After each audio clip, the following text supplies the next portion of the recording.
Kita melihat pelaksanaan APBD jalannya pemerintah jadi monoton. Jadi monoton begitu-begitu saja. Ya. Contohnya misalnya kalau saya boleh kritik ya. Berapa tahun saya nggak ke Makassar, begitu saya datang ke Makassar, kesan saya sederhana aja gitu. Kotanya makin ramai tapi makin kumuh. Mohon maaf Pak Wali.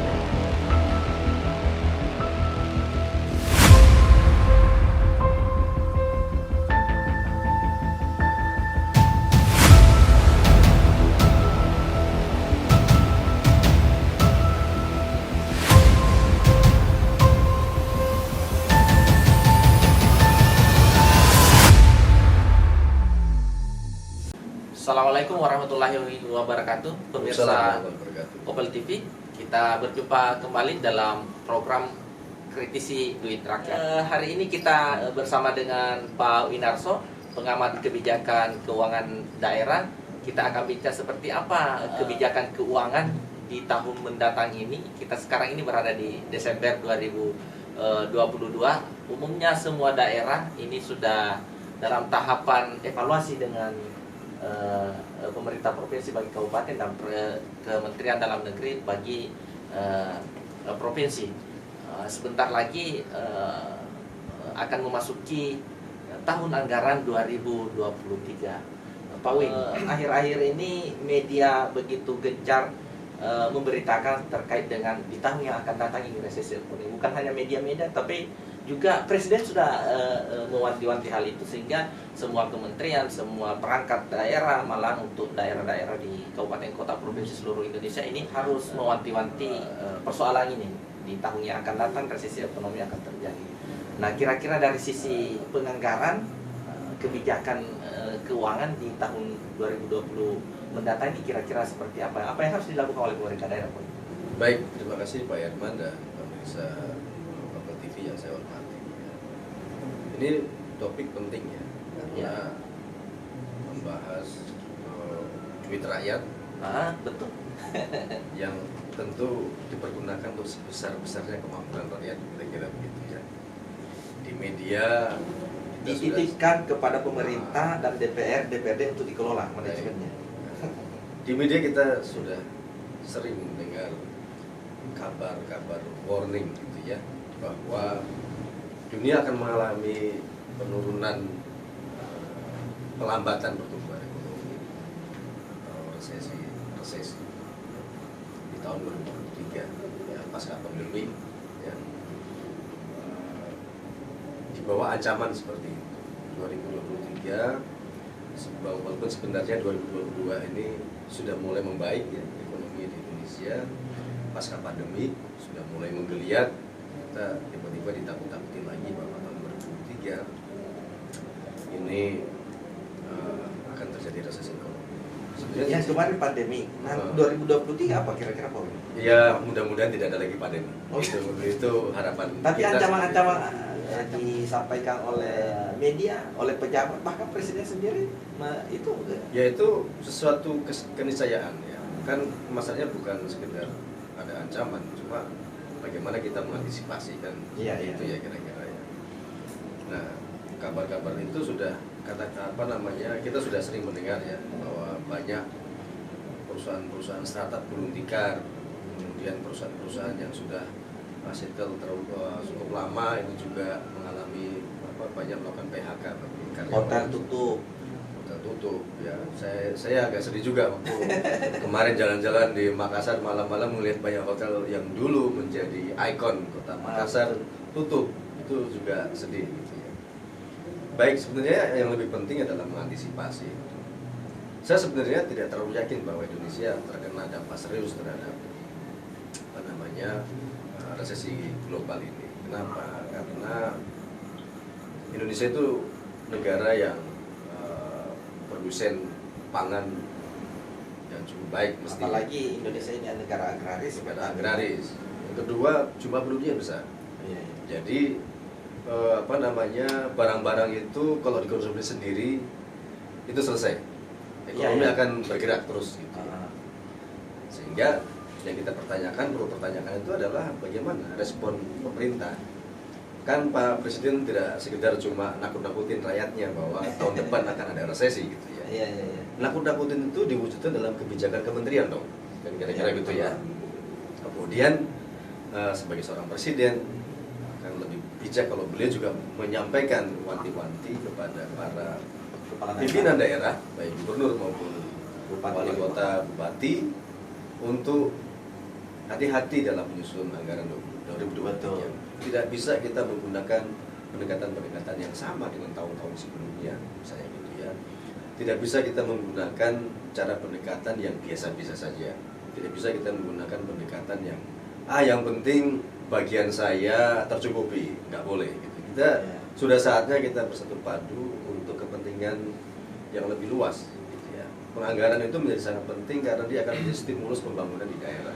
Artinya pemerintah daerah sekarang ini 2022 ini itu sudah mewanti-wanti nanti akan terjadi resesi ekonomi dengan berbagai sumber-sumber. Seharusnya begitu. Seharusnya melalui presiden ya gitu ya, menginstruksikan kepada kementeriannya maupun kepada daerah, pemimpin daerah. Soal bagaimana kejadian nanti itu kita akan lihat lagi di situ.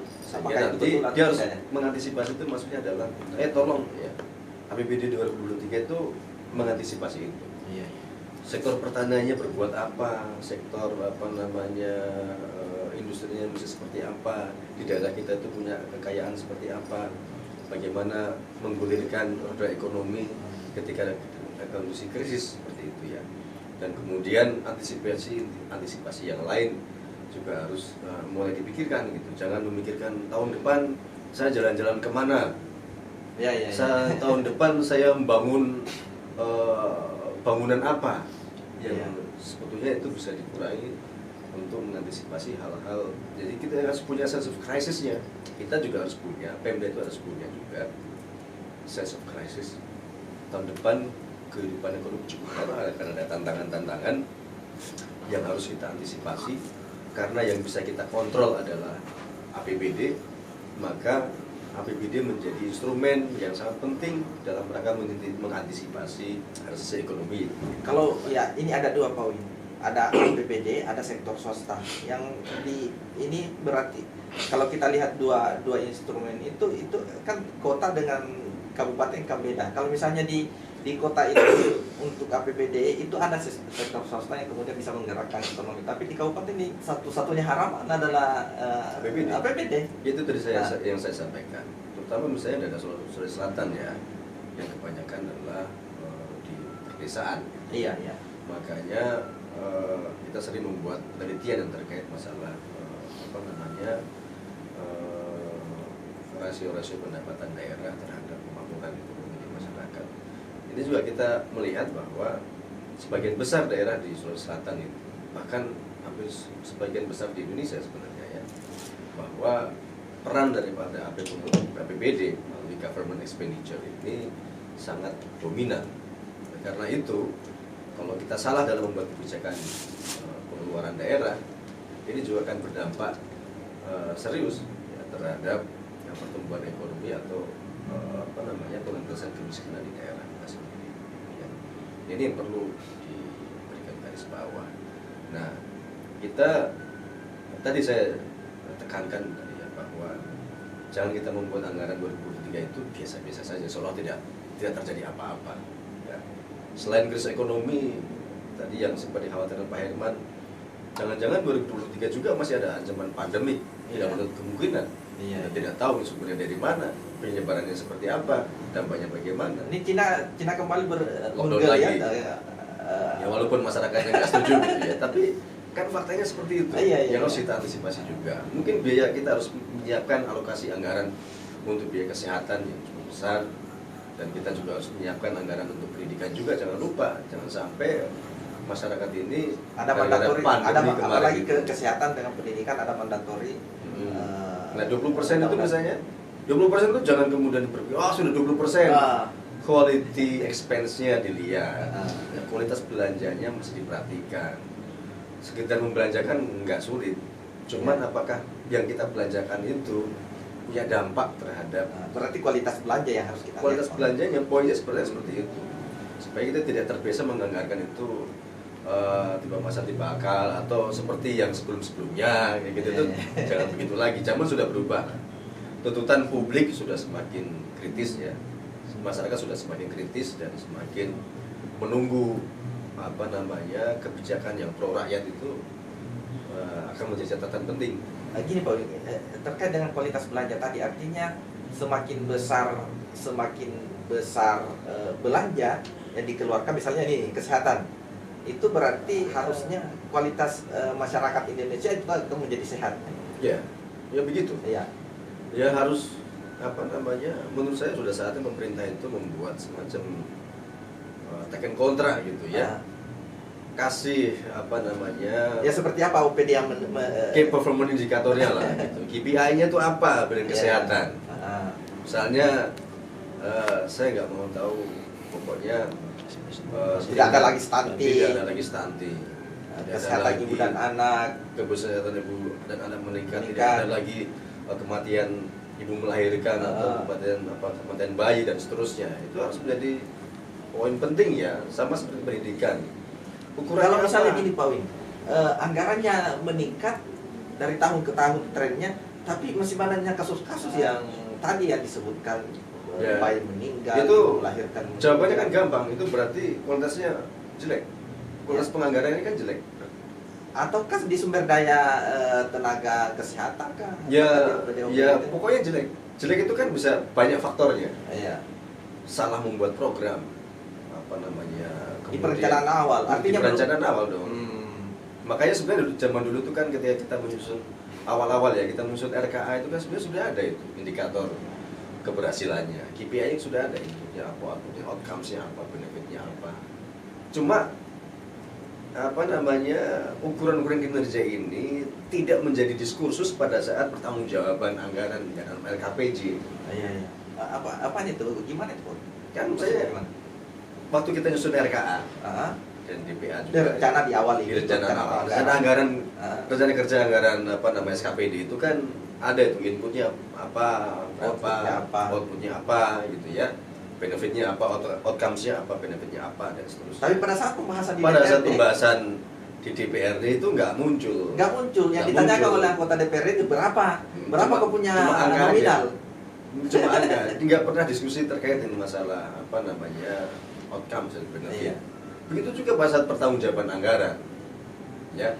Realisasi sekian persen anggaran. Sekian persen segala macam ya, gitu. Kita lebih sibuk-sibukan dengan angka-angka capaian duit yang dihabiskan, bukan disibukkan dengan perdebatan mengenai outcomes-nya apa, benefitnya apa dari sebuah pengeluaran. Apa dampak yang terjadi dari anggaran yang sekian miliar? Betul. Ya seperti itu. Nah ini kan kita mendorong ya. Kalau kita mau membangun pemerintahan yang baik itu, maka DPR-nya mesti kuat. Ya. DPRD-nya, anggota DPR-nya itu harus kita kuatkan. Cocoklah Kopel mainnya di situ juga gitu kan. Konsen terhadap mutu anggota dewan kita. Ya, supaya anggota dewan kita itu bisa benar-benar gagah gitu mewakili rakyatnya gitu. Ya, ketika dia benar-benar melaksanakan fungsinya. Baik fungsi legislasinya. Kan setiap 3 bulan kan itu ada evaluasi sejauh mana pelaksanaan APBD ini oleh komisi-komisi dan leading sektornya di pemerintah daerah. Nah itu kan sebetulnya bicara soal itu. Iya. Harusnya bicara soal outcome, soal benefit gitu ya. Iya, betul. Bukan sekedar sudah berapa persen capaiannya pada peserapan anggarannya. Iya, itu yang terjadi. Itu domainnya Bu Sri Mulyani kalau soal serapan anggaran itu Bu Sri Mulyani yang punya urusan tuh. Ya, belum lagi itu saja nanti di akhir-akhir tahun anggaran baru sibuk semua OPD untuk melakukan kegiatan-kegiatan. Ya, sibuk menghabiskan anggaran. Itulah sehingga meninggalkan kualitas anggaran seperti apa dari kesibukan-kesibukan sehingga tadi. Kita melihat pelaksanaan APBD jalannya pemerintah jadi monoton. Jadi monoton begitu-begitu saja. Ya. Contohnya misalnya kalau saya boleh kritik ya. Berapa tahun saya nggak ke Makassar, begitu saya datang ke Makassar, kesan saya sederhana aja gitu. Kotanya makin ramai tapi makin kumuh. Mohon maaf Pak Wali ya. Artinya harusnya ini bertangga kan gini. harusnya grafiknya meningkat Pak Wing ya. Iya dong. Jadi apa yang dilakukan oleh tahun ini kan di RPJMD itu kan rencana pembangunan jangka menengah daerah itu 5 tahun selama masa pemerintahan seorang kepala daerah itu kan sudah tertata ya di dokumennya. Ini akan dicapai sudah ada blueprint ya. Tahun 1, tahun kedua, tahun ketiga, tahun keempat, tahun kelima ya. Kan harusnya meningkat. Tapi biasanya kita lihat kan jalan di tempat apa yang dilakukan oleh pemerintah tahun pertama itu juga dilakukan tahun kedua. Iya, karena tidak ada mekanisme evaluasi tadi. Ketika kita LKPJ, pembahasan LKPJ pernah nggak disingkat sangkut pautkan dengan capaian progres terkait capaian RPJMD? Bahasan itu muncul nggak dalam pembahasan LKPJ? Saya perhatikan jarang isu itu ya. Tapi kita mungkin kembali ke topik yang tadi soal resesi ya. Ini penting untuk men-stressing RPJMD kita. Bagi saya, bagi saya melanggar RPJMD sedikit nggak masalah. Kan yang penting sejahtera masyarakat. Karena ketika asumsi sudah berubah, tiba-tiba ada resesi ekonomi, nggak mungkin lah kita pertahankan pelaksanaan RPJMD. Oh, berarti bisa diubah RPJMD? Ya harus diubah. Kalau nanti kita mengantisipasi ternyata ini cukup signifikan nih dampaknya terhadap perekonomian di masyarakat kita. Ya teman-teman Bapeda, teman-teman BPS bisa ngasih angka-angka lah kayak gitu ya. Bisa ngitung itu. Wah ini bahaya nih. Kalau kita paksakan harus sesuai dengan RPJMD, ya.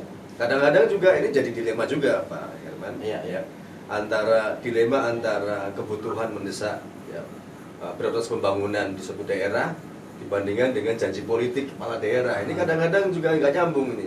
Kalau nggak dilaksanakan ini khawatir nanti pemilih saya nggak ada yang milih, saya dianggap tidak memenuhi janji politik. Ya. Tapi sementara kebutuhan masyarakat ini menghendaki ada sebuah perubahan. Saya bercontoh lah, saya nggak usah sebutkan daerahnya.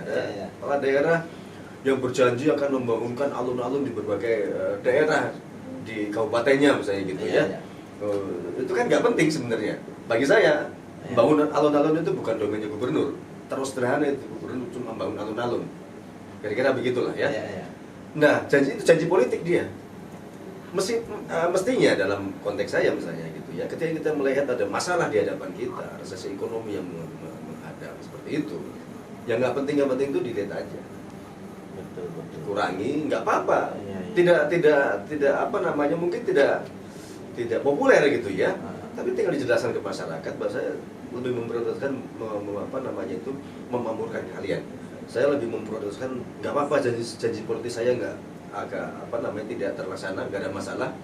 Yang penting alokasi, saya akan merelokasi anggaran itu untuk pemberdayaan ekonomi masyarakat, untuk mengantisipasi adanya resesi ekonomi dan seterusnya. Keberanian seorang kepala daerah itu bisa menjadi ukuran juga. Ini sebenarnya kepala daerah ini berpihak pada gengsinya atau berpihak pada masyarakat. Pemirsa, ini segmen terakhir Pak. Jadi kita berharap tahun depan ini penganggaran 2003 ini bisa diantisipasi oleh pemerintah daerah dengan adanya ancaman resesi ekonomi. Kita bercermin dari kemarin, misalnya pertumbuhan ekonomi daerah itu di masa pandemi tahun 2020 kemarin itu turun. Bahkan ada yang lebih minus. Ada yang minus. Nah, kita berharap di tahun ini tidak tambah turun lagi. Harus optimis. Ya, harus optimis. Para pemirsa, kita akan bersama kembali dengan Pak Wim pada segmen yang lain. Mudah-mudahan bisa kembali ke Makassar bersama dengan kita para pemirsa Kopel TV. Tema kita kali ini terkait dengan penganggaran 2023 di tengah ancaman resesi ekonomi. Sudah Pak Wim gambarkan tadi, bisa menjadi topik yang harus dibicarakan oleh kita semua, oleh pemerintah daerah, bagaimana antisipasinya di tahun anggaran mendatang. Terima kasih. Assalamualaikum warahmatullahi wabarakatuh. Waalaikumsalam warahmatullahi wabarakatuh.